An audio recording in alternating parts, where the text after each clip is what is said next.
শেখ হাসিনাকে ফেরত দিতে ঢাকার চিঠি দিল্লির হাতে। আশাবাদী উপদেষ্টারা ভারতে বসে দেশে অস্থিতিশীলতা সৃষ্টির বিরুদ্ধে কঠোর হুঁশিয়ারি।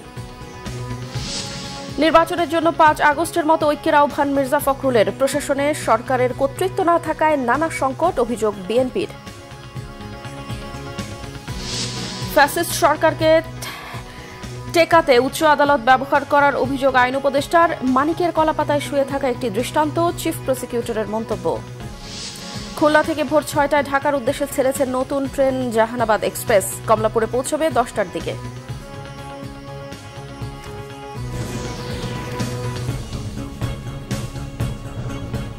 দেখছিলেন ক্রাউন 7 সংবাদ শিরোনাম, এবারে বিস্তারিত।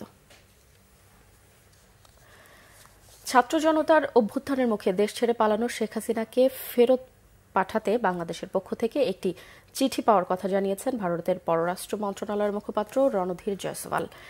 নাম প্রকাশে অনিচ্ছুক সূত্রের ভিত্তিতে ভারতের গণমাধ্যমে এই তথ্য জানানো হয়েছে। এতে দাবি করা হয়, প্রত্যর্পণের অনুরোধ জানিয়ে বাংলাদেশ হাইকমিশন থেকে একটি নোট ভার্বেল পাওয়ার বিষয়টি নিশ্চিত করেছে ভারতের পররাষ্ট্র মন্ত্রণালয়ের মুখপাত্র রণধীর জয়সওয়াল।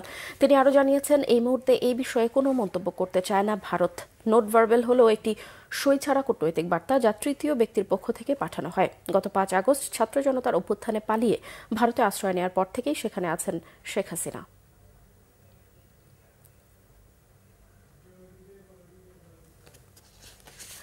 ছাত্র জনতার আন্দোলনে ভারতে পালিয়ে যাওয়া সাবেক প্রধানমন্ত্রী শেখ হাসিনাকে ফেরাতে দিল্লিকে চিঠি দিয়েছে ঢাকা। পররাষ্ট্র উপদেষ্টা মোহাম্মদ তৌহিদ হোসেন জানান, শেখ হাসিনাকে বিচারের মুখোমুখি করতে বাংলাদেশ ফেরত চাইছে বলে জানানো হয়েছে ভারতকে। এর আগে সকালে স্বরাষ্ট্র উপদেষ্টা জাহাঙ্গীর আলম চৌধুরী জানান, বন্দি বিনিময় চুক্তি অনুযায়ী হাসিনাকে ফেরাতে কাজ করছে সরকার। এছাড়াও বিডিআর হত্যাকাণ্ডের ঘটনা তদন্তে 7 সদস্যের তদন্ত কমিটিও গঠন করার কথা জানান উপদেষ্টা। বিস্তারিত SM ফয়েজের রিপোর্টে। গত ৫ আগস্ট ভারতে পালিয়ে যাওয়ার পর থেকে সেখানে আছেন আওয়ামী লীগ সভাপতি শেখ হাসিনা। আওয়ামী লীগের সিনিয়র নেতাদের কয়েকজন গ্রেপ্তার হলেও অধিকাংশই এখনও আত্মগোপনে। ছাত্র জনতার আন্দোলনের বিরুদ্ধে আওয়ামী লীগ সরকারের দমন পীড়নের ঘটনায় গণহত্যার বিচার হচ্ছে আন্তর্জাতিক অপরাধ ট্রাইব্যুনালে। এমন বাস্তবতায় দেশ থেকে পালিয়ে যাওয়া শেখ হাসিনাকে ফেরাতে দিল্লিকে চিঠি দিয়েছে ঢাকা। সোমবার বিকালে পররাষ্ট্র উপদেষ্টা মোহাম্মদ তৌহিদ হোসেন সাংবাদিকদের জানান, সাবেক প্রধানমন্ত্রীকে বাংলাদেশে আনতে কূটনৈতিক তৎপরতা শুরু করেছে অন্তর্বর্তীকালীন সরকার। আমরা তাকে যে চাওয়া হচ্ছে ফেরত বিচার ব্যবস্থার জন্য সেটা জানিয়েছি।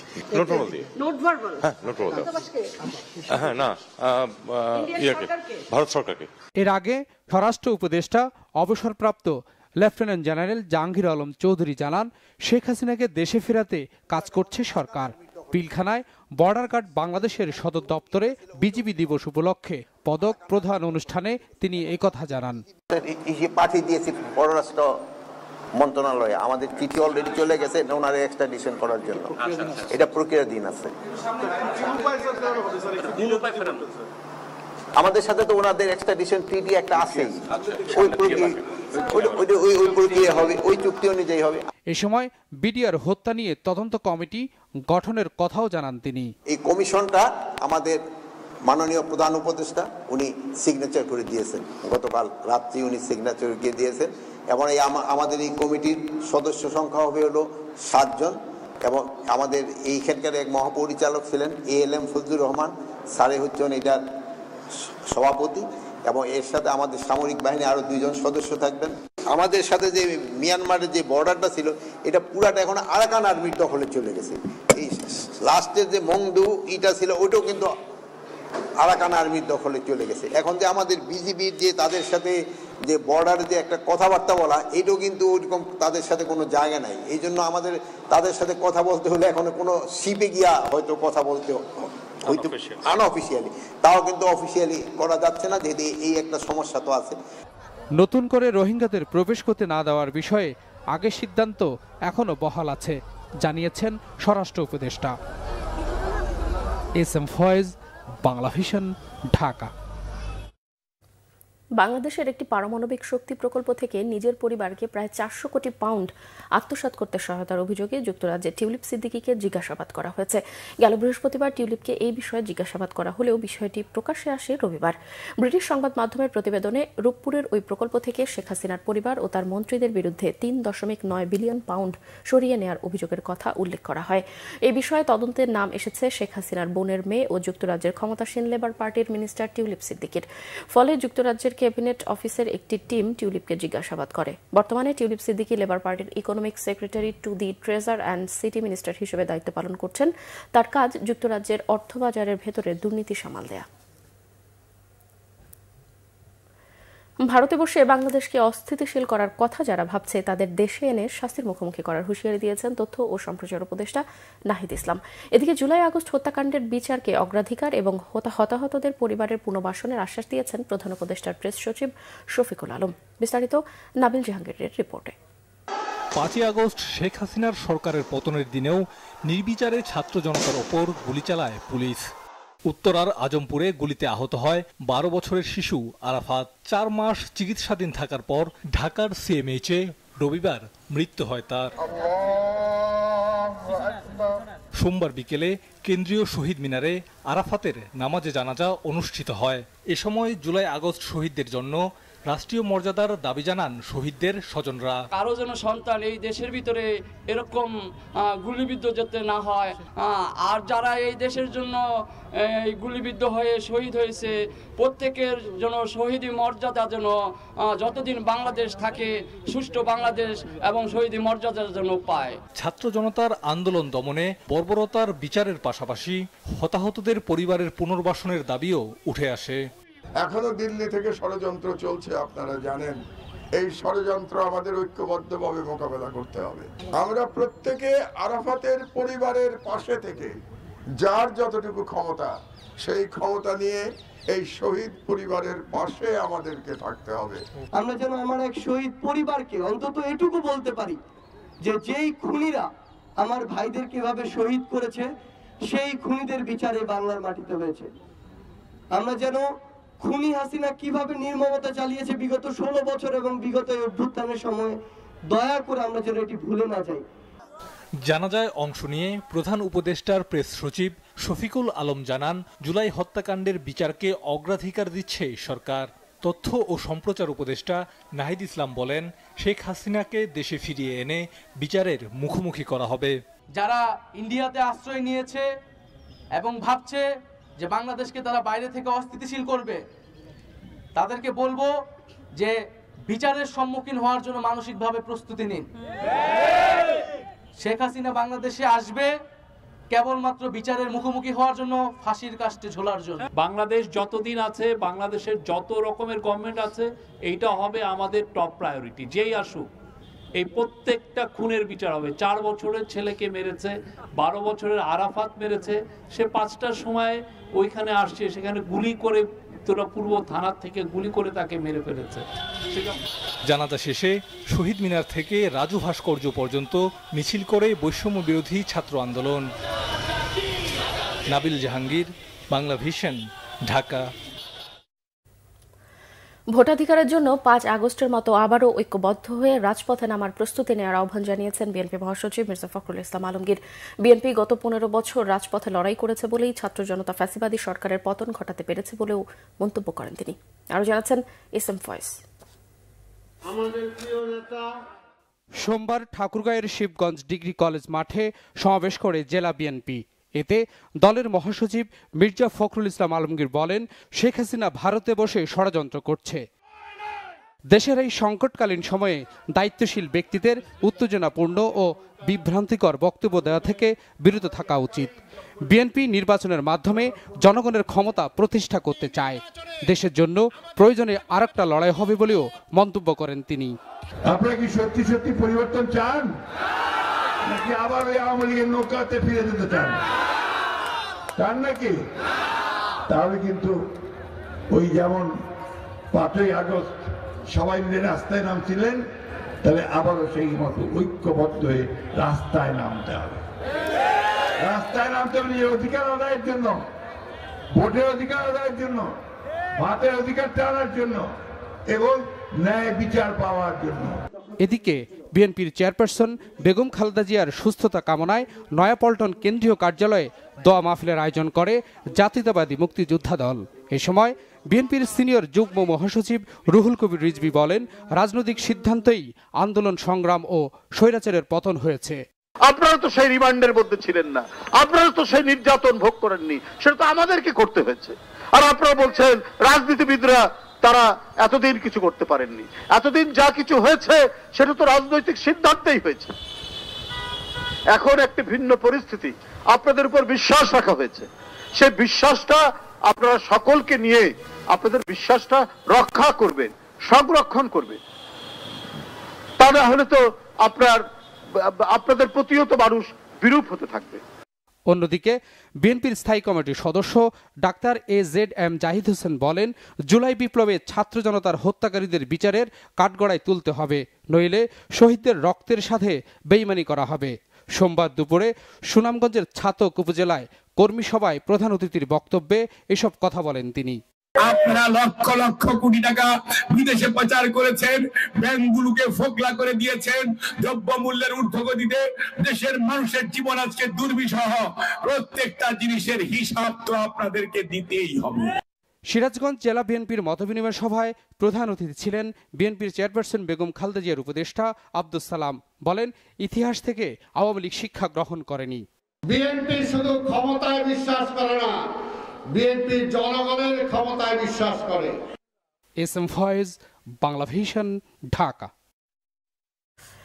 আইন উপদেষ্টা ডক্টর আসিফ নজরুল বলেছেন, উচ্চ আদালতের ক্ষমতা ব্যবহার করা হয়েছে শেখ হাসিনার ফ্যাসিস্ট সরকারকে ক্ষমতায় টিকিয়ে রাখার জন্য। জানান, দলীয় বিবেচনায় বেশিরভাগ বিচারক নিয়োগ হয়েছে। আন্তর্জাতিক অপরাধ ট্রাইব্যুনালের chief prosecutor advocate Tajul Islam বলেছেন, সাবেক বিচারপতি মানিকের কলাপাতায় শুয়ে থাকার ছবিটি সব বিচারকদের জন্য দৃষ্টান্ত হয়ে থাকতে পারে। আরও জানাচ্ছেন দীপন দেওয়ান।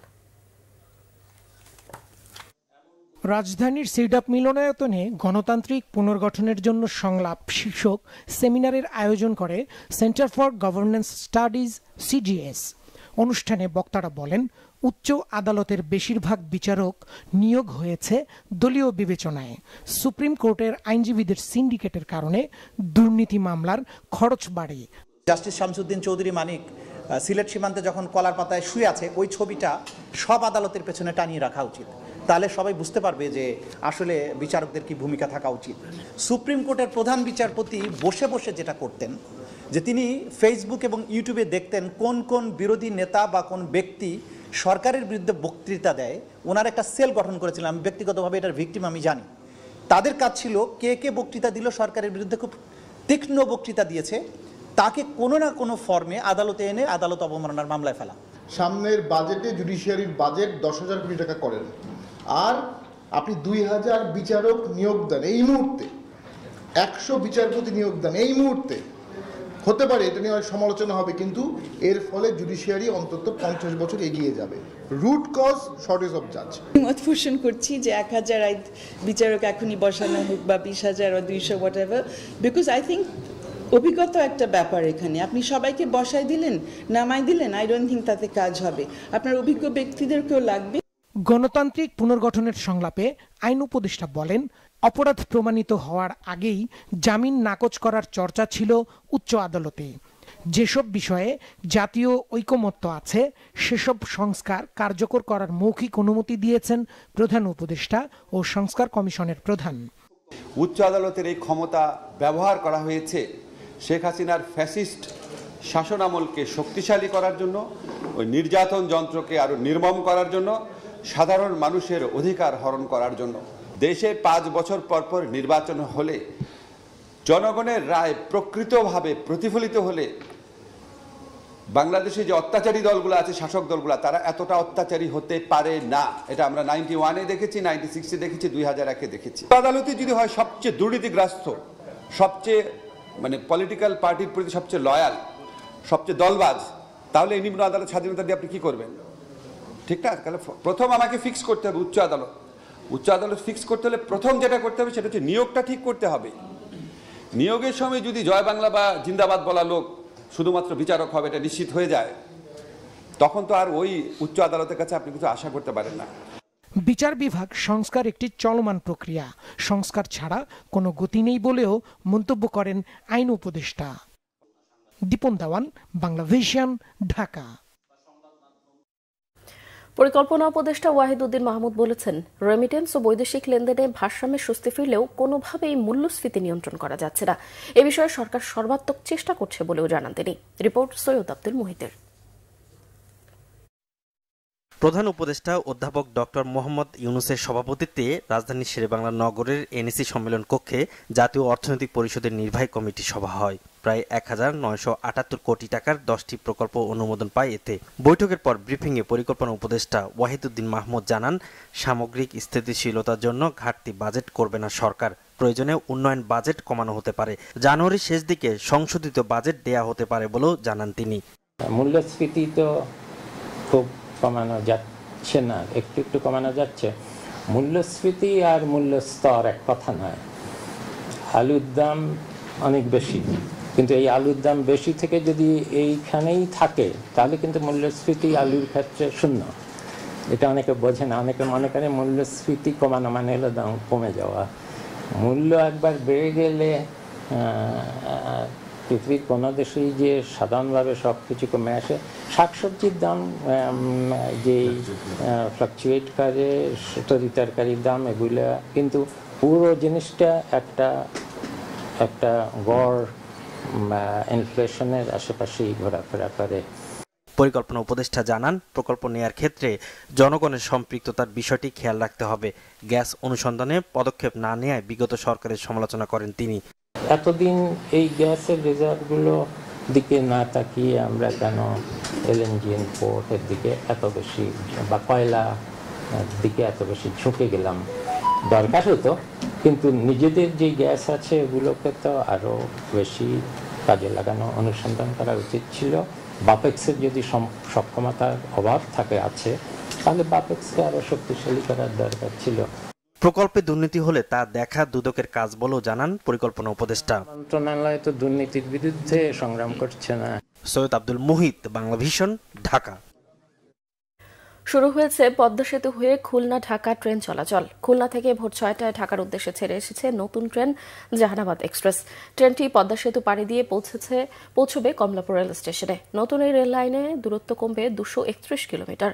খুলনা থেকে ঢাকা পৌঁছতে সময় লাগবে ৪.৫ ঘন্টা। খুলনা সহকারী স্টেশন মাস্টার মোহাম্মদ আলামিন বলেছেন, আগে রেলপথে খুলনা থেকে ঢাকার দূরত্ব ছিল ৪৩০ কিলোমিটার। এখন পদ্মা সেতু হয়ে এই রুটে দূরত্ব হয়েছে ১৯৯ কিলোমিটার। ট্রেনের সাপ্তাহিক ছুটি সোমবার, বাকি ৬ দিন দিনে দুবার করে চলাচল করবে।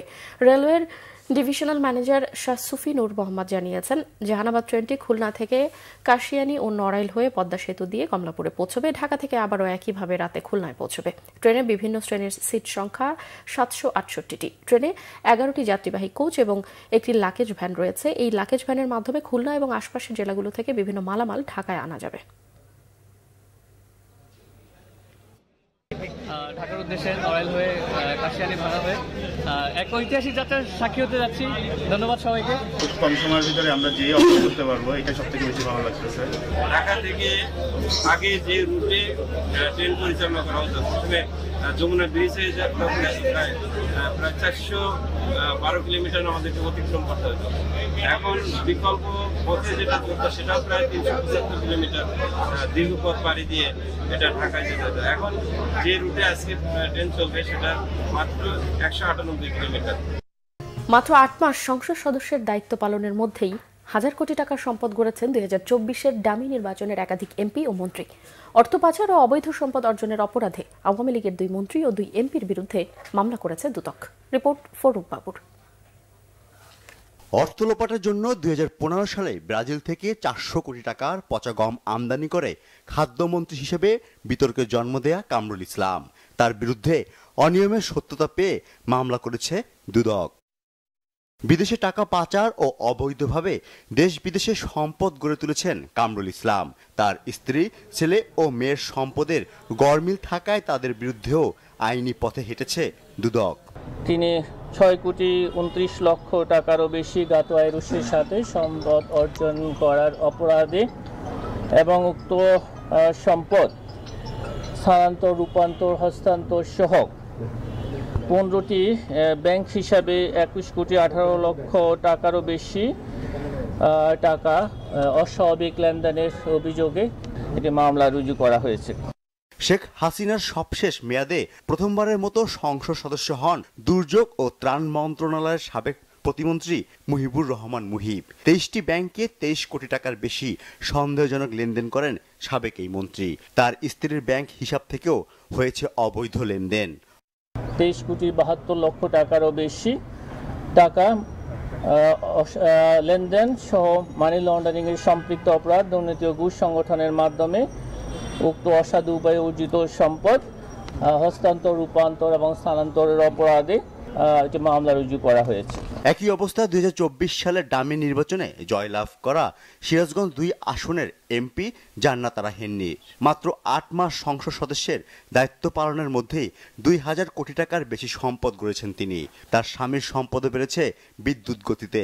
বিভিন্ন পদবি এবং সংসদ সদস্য হিসাবে ক্ষমতার অপব্যবহার পূর্বক সম্পদ অর্জন এবং বুক দখলে রাখা এবং অবৈধভাবে প্রাপ্ত অর্থ সম্পত্তির অবৈধ উৎস গোপন করার মানসে 35টি ব্যাংক হিসাবের মাধ্যমে 2,63,66,66,577 টাকা এবং 13,78,46,000 মার্কিন ডলার সন্দেহজনক লেনদেন করার অপরাধে একটি মামলা রুজু করা হয়েছে।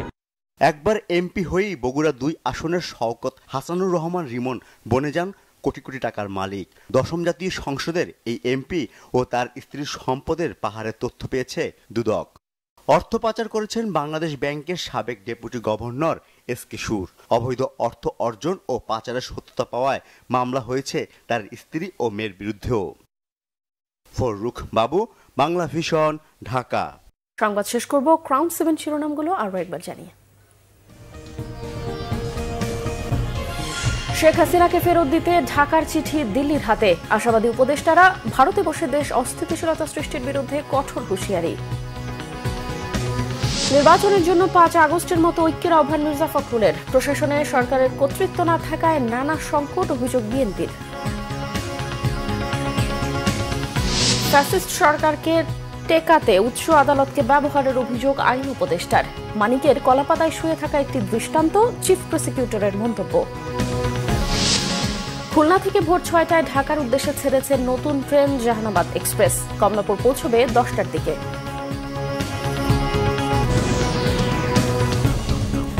দর্শক, এই ছিল এখনকার মতো। পরের সংবাদ সকাল 10টায়, এর আগে সকাল 9টায় রয়েছে নিউজ টপ 10 দেখার আমন্ত্রণ রইল। এছাড়া বাংলা ভিশন সংবাদ ও সংবাদ সংশ্লিষ্ট অনুষ্ঠান দেখতে ভিজিট করুন www.bbnews24.com ও facebook.com/banglavishnnews এবং সাবস্ক্রাইব করুন youtube.com/banglavishnnews।